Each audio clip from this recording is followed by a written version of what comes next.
Paulo escreve assim: além disto, eu, Paulo, vos rogo, pela mansidão e benignidade de Cristo, eu, que na verdade, quando presente entre vós, sou humilde, mas ausente, ousado para convosco. Rogo-vos, pois, que quando estiver presente, não me veja obrigado a usar com confiança da ousadia que espero ter com alguns, que nos julgam como se andássemos segundo a carne. Porque andando na carne, não militamos segundo a carne, porque as armas da nossa milícia não são carnais, mas sim poderosas em Deus para a destruição das fortalezas, destruindo argumentos e toda a altivez que se levanta contra o procedimento de Deus, contra o conhecimento de Deus, levando cativo todo o entendimento à obediência de Cristo, estando prontos para vingar toda a desobediência quando for cumprida a vossa obediência. Verso 7. Olhais para as coisas segundo a aparência. Se alguém confia de si mesmo que é de Cristo, pense outra vez isto consigo, que se assim como ele é de Cristo, também nós de Cristo somos.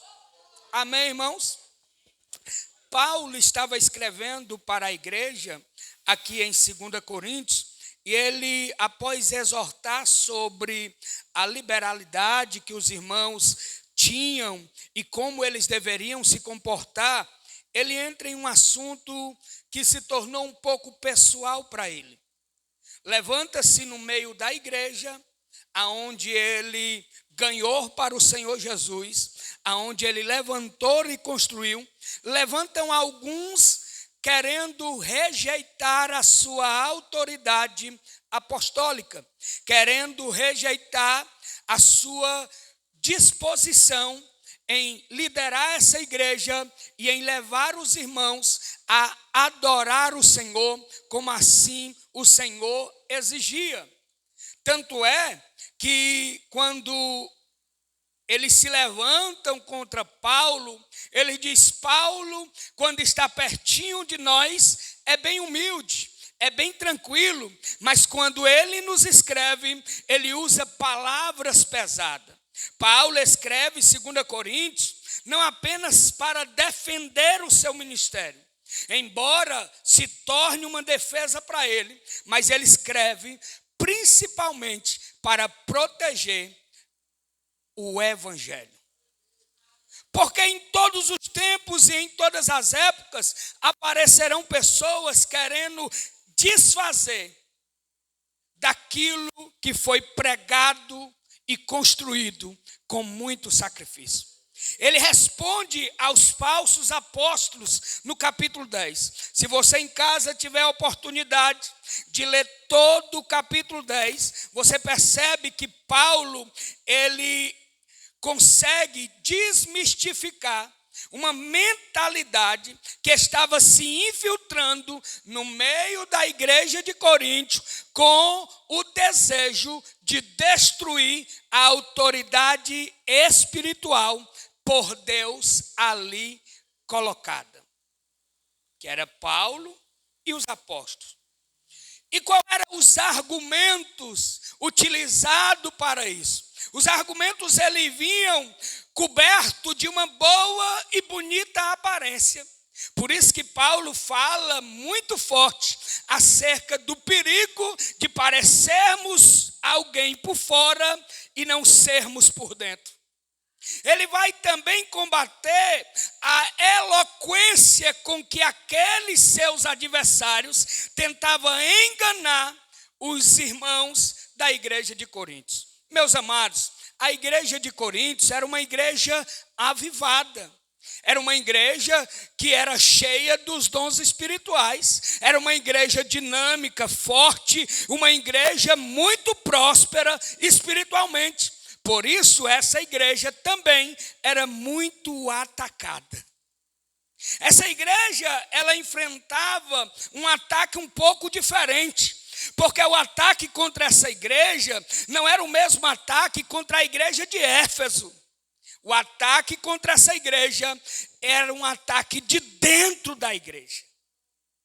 Não era os imperadores, não eram os governantes, não eram as autoridades de Corinto que estavam atacando a igreja, eram os falsos irmãos, os falsos mestres, os falsos apóstolos, os falsos profetas que pareciam ser verdadeiros, mas que estavam tentando destruir as bases da igreja.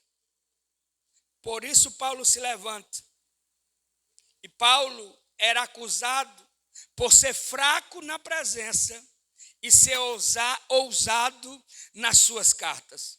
Mas por que Paulo fala dessa fragilidade?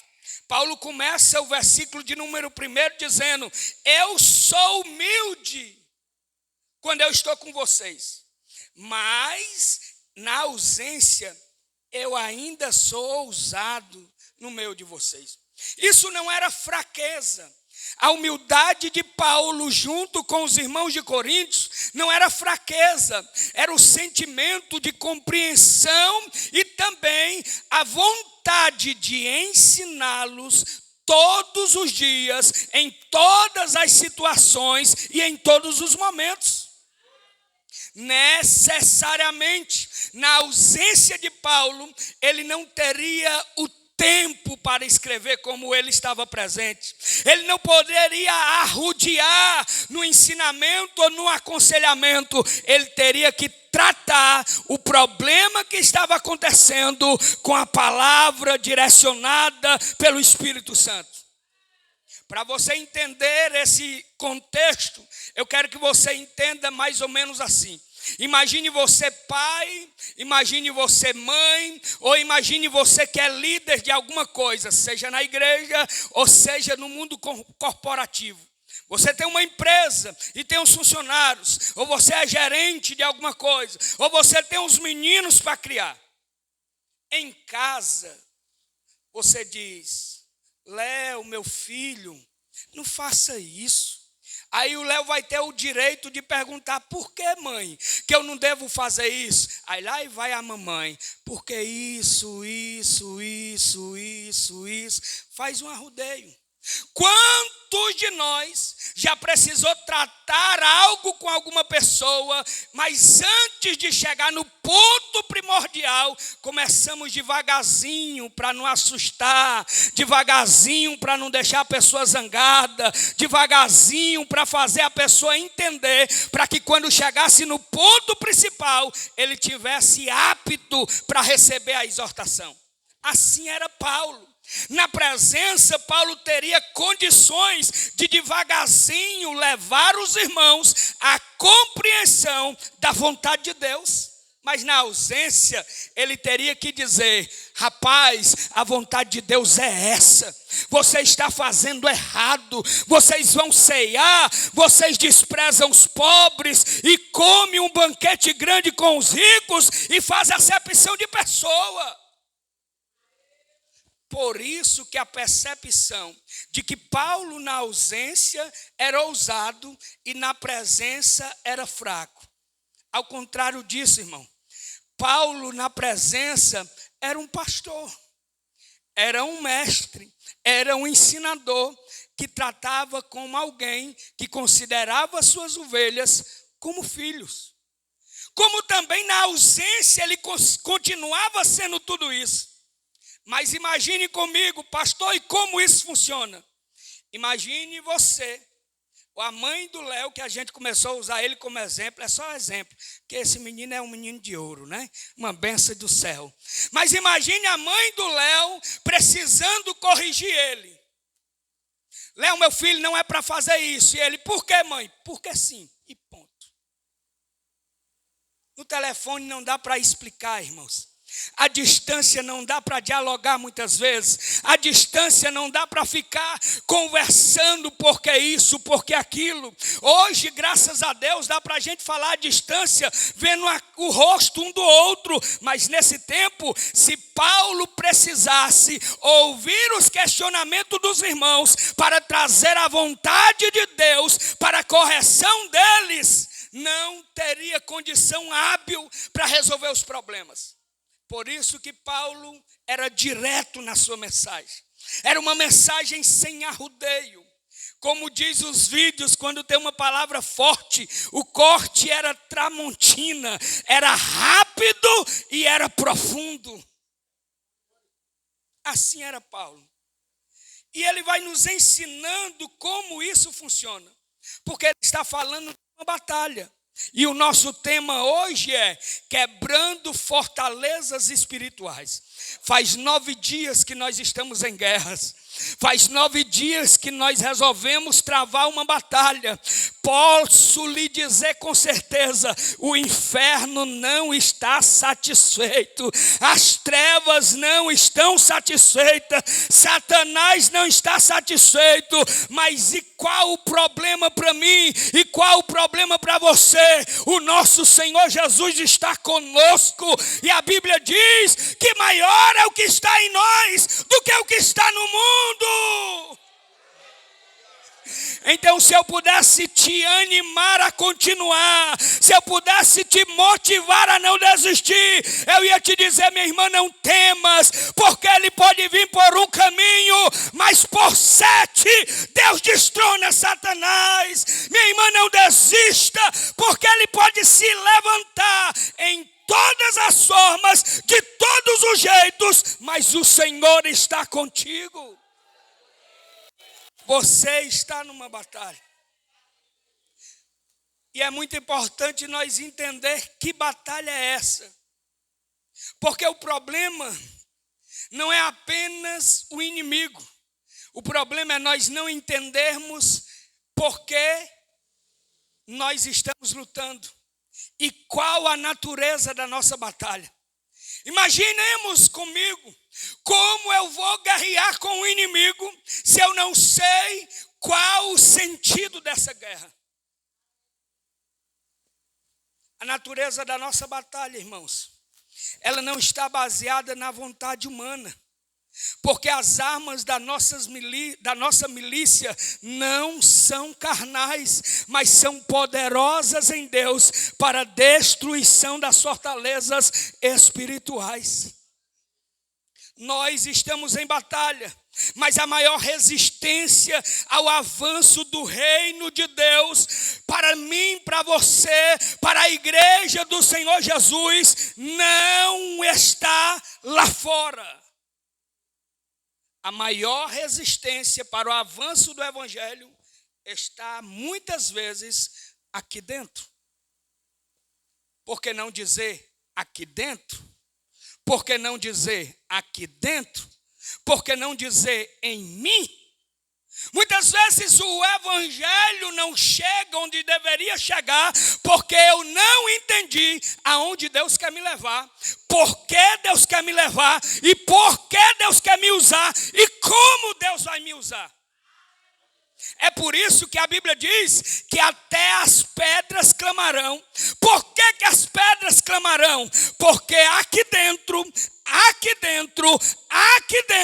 faltará alguém com fogo no coração, com entendimento na mente e com disponibilidade de guerrear a guerra do evangelho. Mas eu quero acreditar que aqui tem um povo que está disposto a guerrear. Tem alguém aí que está disposto a lutar para que o evangelho de Deus cresça, para que vidas sejam alcançadas, para que vidas sejam transformadas. Por certo, irmãos, antes de conquistarmos alguns territórios, Deus precisa libertar algumas mentes. Antes de Deus conquistar algumas pessoas, Deus precisa libertar outras. E quem sabe, quem está precisando de uma mudança sejamos nós.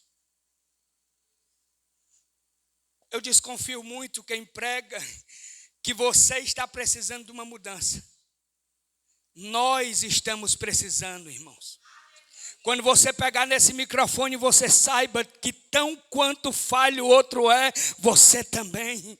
Com tão quanto a oportunidade de errar o outro tem, você e eu também temos. Por isso que o despertamento para essa guerra espiritual é conflitante para nós.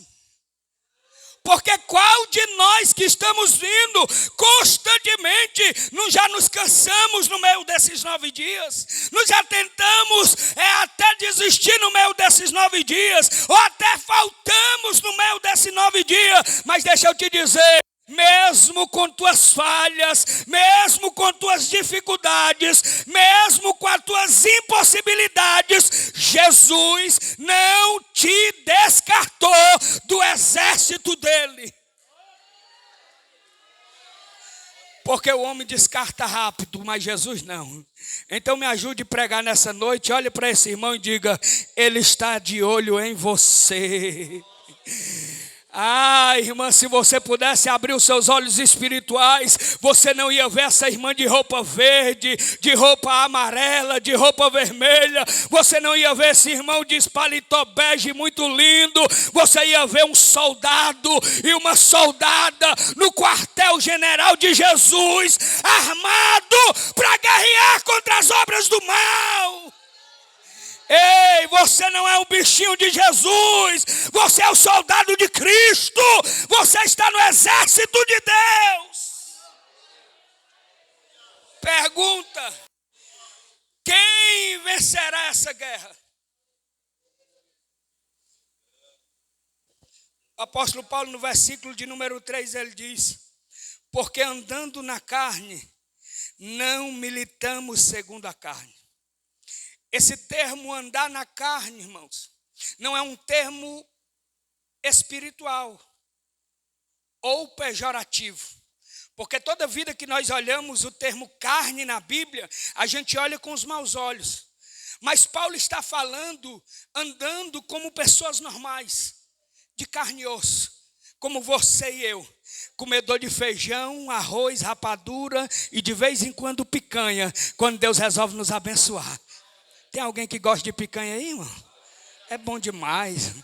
Eu gosto bem passada, o misael mal passada. Eu não sei como você gosta, mas eu sei que se você tiver oportunidade, você não dispensa. Mas Paulo está dizendo, olha, nós andamos na carne, nós somos normais. Nós somos gente normal. Não existe um super estrelar crente, não existe. Você é normal. Mas ele disse, porque andando na carne, nós não guerreamos como na carne. Não segundo a carne. Não militamos na carne.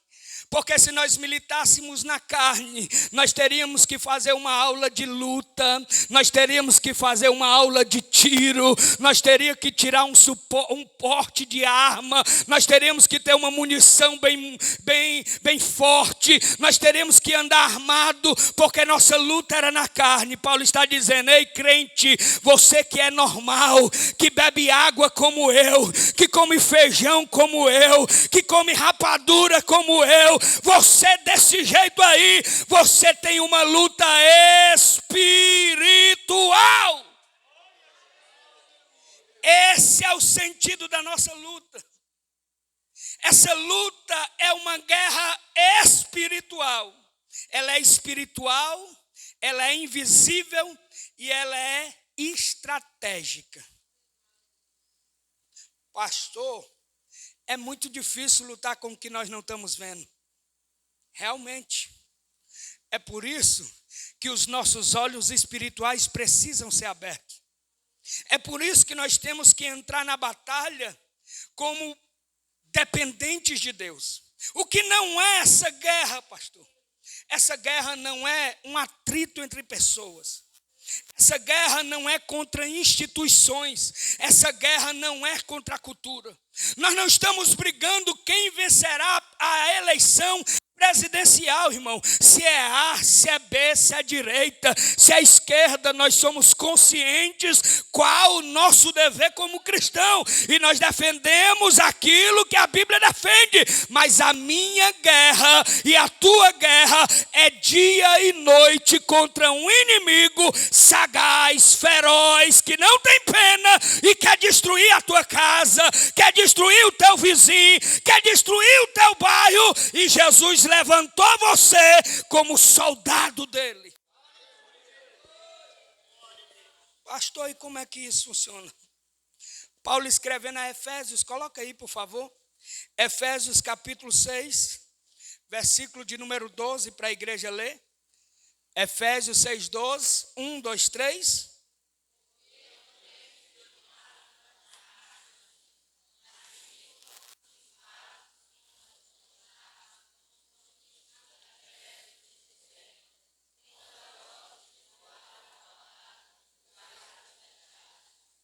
Olha que adversário perigoso.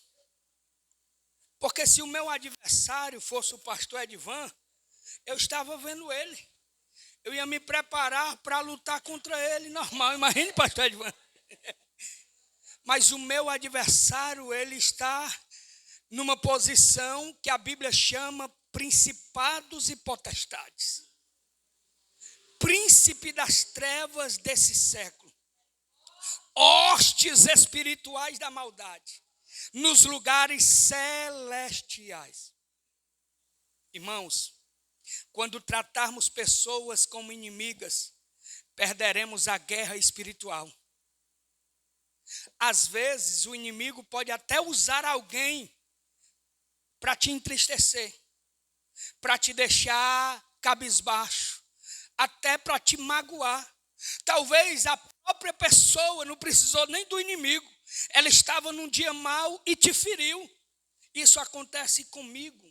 Isso acontece com você. Mas deixa eu te dizer, a minha guerra não é contigo. A tua guerra não é comigo. O meu problema não é com você. O seu problema não é comigo. O teu problema não é com essa irmã e com esse irmão que está sentado ao teu lado. Pastor, e com quem é? É com aquele que quer destruir tanto a minha vida como a tua vida. Os nossos inimigos. O inimigo não quer apenas que odiemos, não quer apenas que nós odiemos o pecado. Ele quer que nós odiemos o ser humano. Porque nós podemos até odiar o pecado, podemos até ter raiva do pecado. Mas se nós odiar o homem, o ser humano, nós estamos pior do mesmo jeito. Nós estamos afundados no pecado do mesmo jeito. John Stott, em um dos seus livros, ele diz assim, a batalha cristã é vencida primeiro na mente e depois na vida. Quando a sua mente consegue entender que a natureza do nosso inimigo e da nossa luta pode até parecer ser o irmão A, o irmão B, o fulano A, o fulano B, mas não é ele, não é ela. Pastor, é porque não conhece a minha vizinha. A minha vizinha é uma praga. Ela faz questão de deixar o lixo dela 4 dias apodrecendo dentro de casa para botar na frente da minha porta quando eu estou dormindo. Para que quando eu acorde, abra a porta, o mau cheiro invada a minha casa. Ei, deixa eu te dizer, não arregaça tuas mangas para brigar com a tua vizinha, porque o inimigo está usando ela para atingir você. Dobra o teu joelho, apresenta essa pobre pessoa que está sendo usada pelo inimigo e começa a guerrear com quem realmente você precisa guerrear. E o que são e o que não são, porque o problema é isso. Pastor, o que são as fortalezas espirituais e o que não é fortaleza espiritual? Fortaleza espiritual, irmãos, são o sistema de pensamentos contrário à verdade. É o conhecido como sofismas.